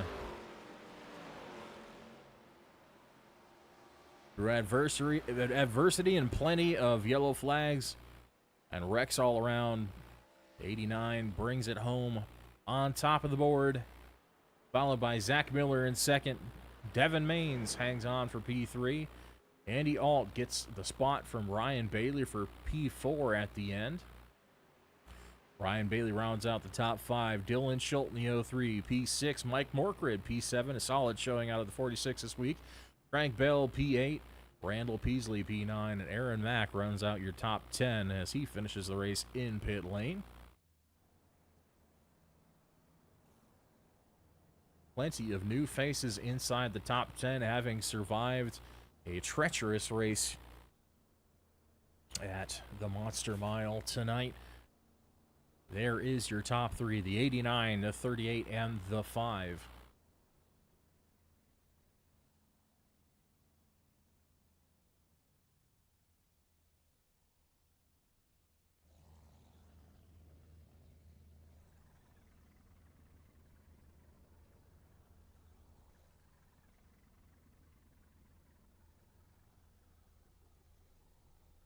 All right, drivers starting to file into the green room here, getting ready for driver interviews post-race.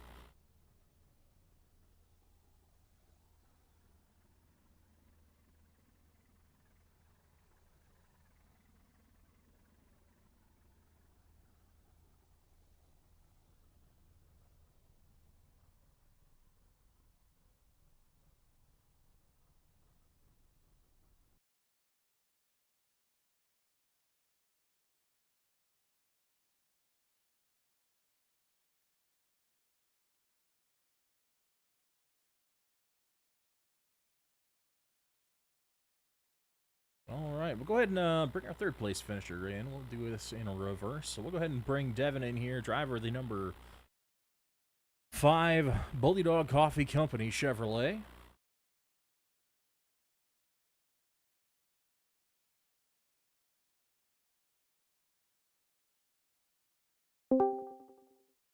All right, now in the chat we got Devin Maines, P3 finisher here. Once again, in the number 5 Bully Dog Coffee Company Chevrolet for Long Shot Racing, top of the team after in the only second race with him, carrying the team this week after trouble for the 14 and the 31. But Devin, how was your race, sir? You saw a late race surge after getting some damage and involved in some calamity earlier on. How you feeling after that one? Honestly, surprised. Was not expecting to come in third tonight after all that chaos. Especially like still having damage on the car and probably having over 100 laps on those tires. Because I didn't change them when I came in to work on the car. So the fact that the tires held was insane because everyone was blowing tires left and right with less time on them. And then I doing the fuel math in my head, I cannot believe that those two made it on fuel because they had 10 extra laps than I did, and I finished with a lap left to fuel. So good job to them. Yeah, definitely stretched it out, played the strategy right under caution, saving what they had to. It looks like they had to go almost 90 laps on fuel that last run, so that was quite an impressive stretch. But yeah, both of them last pit lap 79, so that was yeah, somewhere close to 90. I don't think quite 90, 86, 87 laps since their last pit stop. So definitely did what they had to under those cautions to stretch it. But yeah, great surge through the field. We saw you have pace most of the day. You got behind a couple times. It seemed the lanes kind of changed up here and there. We saw the bottom dominant at times. We saw the top kind of be a freight train, and you kind of didn't want to get stuck on the bottom. What were you seeing out there as the track developed throughout the day?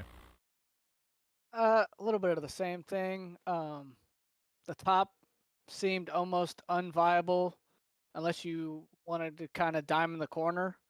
The bottom was really good, but later in the run, it just got slow. You almost kind of wanted to run the middle and still kind of diming it. You couldn't really be in the middle or the top of the exit of the corner, or it would just push and you're liable to hit the fence.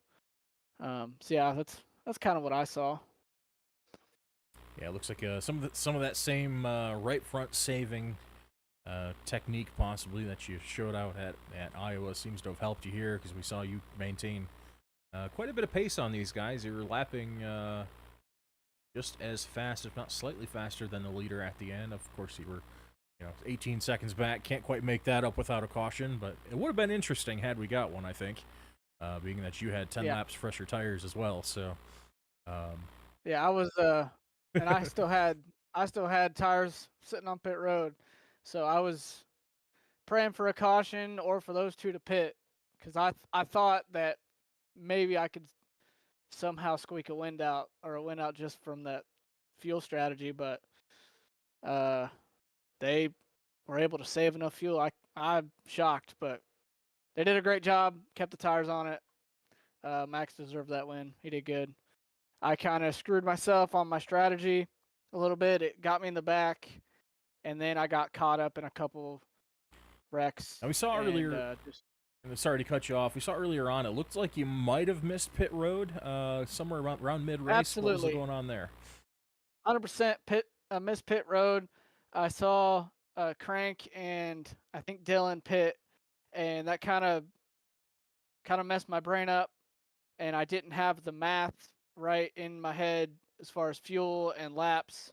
So I kind of did a knee-jerk reaction to try to get to pit road.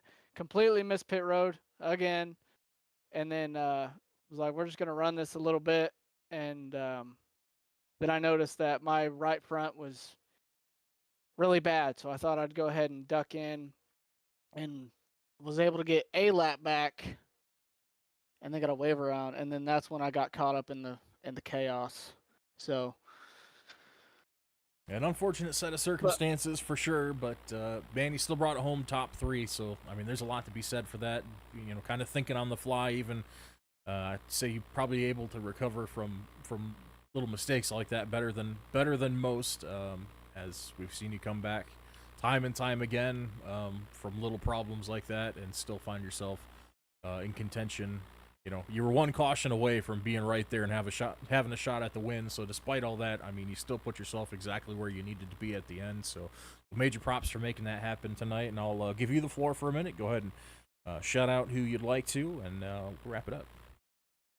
Yeah, first of all, I gotta thank the viewers for showing up every week. It's really cool that y'all come to watch us play a video game. Also, Bully Dog Coffee Company for supporting me. Use Top Dog 10 at bullydogcoffee.com. Bullydogcoffeecompany.com. Get you some coffee. And then Adam, again, thank you for putting this on. Hopefully one day we can get you on Monday nights, but we'll see. We will see indeed. But yeah, thanks for taking the time, and thanks for putting on a show for us tonight, as always. All right, thank you. All right, that was number 5. Finishing P3 this evening. Go ahead and have a chat with Zach Miller, finishing P2, runner-up behind Max Bauman. Zach Miller has a pretty solid day, pretty uneventful. We said you kind of pulled a bit of a Matt Kenseth, had a quiet day overall, and this kind of showed up at the end. There you were running Max down for a little while, but somehow I think he had some magic potion or something, because he did not seem to be burning up the right front as much as anyone else on track, because he still pulled a 24.5 out of his hat for the last lap of the race, and somehow saved fuel. Both of you did a great job saving fuel and making it to the end there. Take us through your afternoon and what you saw throughout today. Yeah, it was a good run. I was definitely catching him. Ran into a little teammate, blocking. No hard feelings. Racing. Started off pretty well. One of the cautions, was checking up and got rear-ended. Thought my night was done there. Luckily, it wasn't too much damage. Pit crew was able to fix it up. car was still fast at the end. I thought I was catching. I was within a second, and ran into the 4 and slowed me up, and he took off. Couldn't catch him.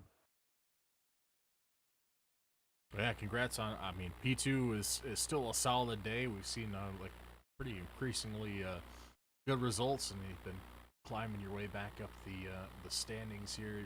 Going, I think you're P8, tied with Brendan coming into the race. So I think this will definitely move you up quite a bit. As we saw, Real wreck out, Doffing wrecked out, Mac went down quite a few laps, Crank went down quite a few laps. And Alex wasn't here, so I mean, overall, still a solid week, and you were able to still play the strategy and the fuel and everything like you needed to be in contention at the end. I mean, like I said with Devin, you were one caution away from being right there and having a shot at it. Oh, definitely. Yeah. Max and I pitted at the same time. Luckily, we had back-to-back cautions after that. I was able to save enough fuel, barely about a lap left. Great. It is a great points day. Excited about it. Yeah, I like the win, but P2 is a really good, solid day. Good points day. Luck. Sucks that I wasn't able to get any bonus points, but I'll take P2 points. For sure. Now we just got to get you some more teammates so you can stack some more points on there for the Yeah, team yeah, championship. that's true. Hey, I'm looking. I'm open. Now Let's taking go. applications. Yes. Inquire within. Go ahead and look him up on iRacing. Shoot him a message if you're interested in joining the league and potentially being his teammate, helping him out. Because man, he's got to carry by himself right now, and feel sorry for him. But hopefully you have Alex back next week and be able to stack some additional points. Yeah, definitely miss Alex tonight. Would have helped. Sucks for him because I know he's going to take a big hit on that points lead. Yeah, I'm not sure if he's already has a round that he's I don't think he has. If he's still in the first, I think he's had all the rounds to this point, so that might be his drop round if he doesn't miss another one. But yeah, it'll kind of depend on his attendance for the rest of the regular season. But yeah, anyways, overall a solid day. I got to thank you for carrying the BoomTube colors, and I gave the audience a little bit of a teaser that there might be some changes coming to that and several other things coming up in the next couple weeks, and that they should stay tuned next week because things will look a little different around here. Is there anything you want to add to that before we let you go? Yeah. Hopefully we got a big surprise coming to the league by next week. Keep a watch out for that. It's really exciting news. Yeah, just thank the sponsors, everything. 614 Design, Track Racer, obviously BoomTube. You putting on an amazing broadcast every week. It's awesome. All the other guys in this league that come up and show up every week. It's fun to race with. Yeah, it's hopefully everybody keeps coming out and we keep getting high numbers. Appreciate everybody. All right, thanks, Zach. Staying out of trouble, staying out of the jaws of Miles the Monster this week. Brings it home, P2. Thank you for your time, sir, and we'll see you at Pocono next weekend. Thank you. We'll see you there. All right, that was Zach Miller, driver, the number 38. Now we'll drag in Max Bauman, your winner for this evening. Driver, the number 89, Max Bauman. How are you doing tonight, sir? A lot better after that fair act. That felt like a lot of attrition and a lot of drama, but then I ended up at the right space at the end, and the car worked. And gee, I'm thrilled to be here, to be honest.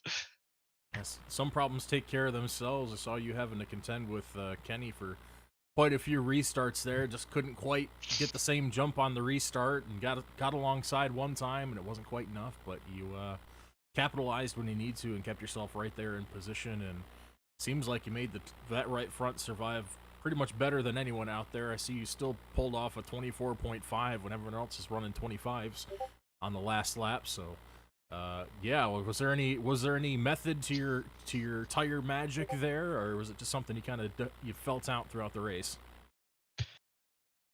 I think it was a combination as I was able to play really soft on entry and really high on entry, get a good run on exit, and I was catching people a couple temps. I was kind of shocked what I could pull off behind people on the back straight just by setting up the late apex. And yeah, whatever happened to Kenny, he bumped the wall and then he kind of went out of it. And since I knew fuel was going to be a bit tight, I saved a lot, and I was thrilled with how I was able to save. I kind of kept it on the inside and wasn't actually using that much power just because I was worried about fuel. And I was shocked when I was able to fire off a couple of good last laps and still diamond the corners like I would have wanted to in qualifying.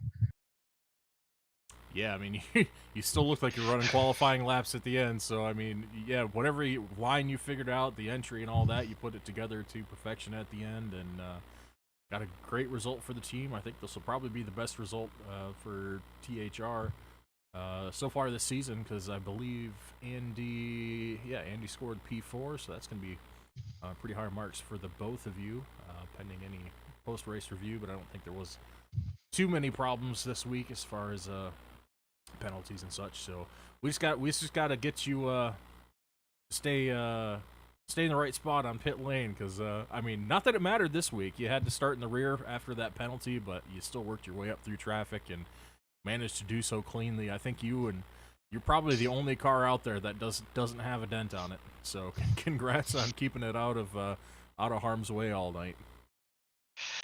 Yeah, thanks. I think the end of line became a mixed blessing because I went on off strategy to gain some track position and ended up hanging out with 4 or 5 of the leaders, and that saved me a lot of misery when the caution started flying. Yeah, for sure. It looked pretty good there all night long. But yeah, is there anything you'd like to add? Anyone you'd like to shout out before we wrap it up for the evening? Yeah, I need to thank my wife because it's our wedding anniversary. We had a lovely dinner, and she allowed me in. She was happily let me come down here and race, which I appreciate a lot. And it's been happy 5 years, Katie. I'd like to thank you, Adam. You've been great, and THR for giving me a nice fancy car, and got a lot of sponsors for the channel like 614 Designs, Track Racer, and BoomTube. So I'm very appreciative. It's definitely fun to do this every Thursday, and it's been a while. It's nice to be up front. Definitely. How you feeling about Pocono next week? It's going to be another bit of a meat grinder of a track, more than likely. Should spread out pretty good. I mean, we're probably going to have a couple fast drivers coming back. We expect Alex to be back next week and a few others. So that should be a little more competition than we saw this week. But how you feeling about Pocono? You like your odds there? Yeah, you're going to have to save a bit, but it's also got kind of a road course vibe, even though it's a triangle. I feel like Lime Rock and Pocono are good opportunities for me just because I went from the roadside and got into oval.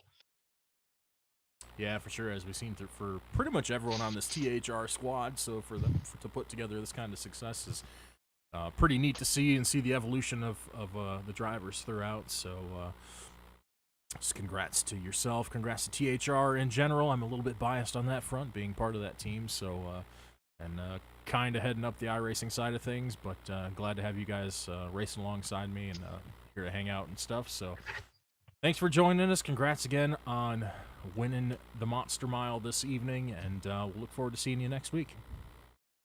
Thank you. See you soon. All right, that was Max Bauman, driver the number 89, and your winner at Dover Motor Speedway tonight. As we mentioned, next week will be Pocono, right back here, same day, same time, 9 o'clock Eastern time, here on the BoomTube YouTube channel. If you'd like to find us easier next week, go ahead and hit that subscribe button just below this video, and we'd love it if you'd give this video a like as well. That'll help more other people find it outside of the YouTube channel as well. Help it get recommended in the YouTube algorithm, which we greatly appreciate. Helps us grow this, helps other drivers find us as well, so we can expand our field and have even better competition as we go along. This being our inaugural season, we're hoping to build it even higher, better next season, attract more competitors here to add to the already great list of drivers we have. So again, thanks to all the drivers out there being a part of this. We really appreciate it. And of course, all you viewers out there, thank you so much for coming here and sharing your Thursday evening with us. I'm happy to be here to broadcast for you guys, and hopefully we'll see you right back here next week at Pocono, where we see if we can add a 5th new winner to the season in as many races here for the Thursday Night Nitro series. But until then, have yourself a good weekend. I hope everyone stays safe out there, and all of our servicemen and women out there doing their duties. Best wishes to you all, and hope you all be back here next week for Pocono Raceway, the Tricky Triangle. But until then, we'll see you. I've been Adam Lavox here for the BoomTube. We'll see you next time.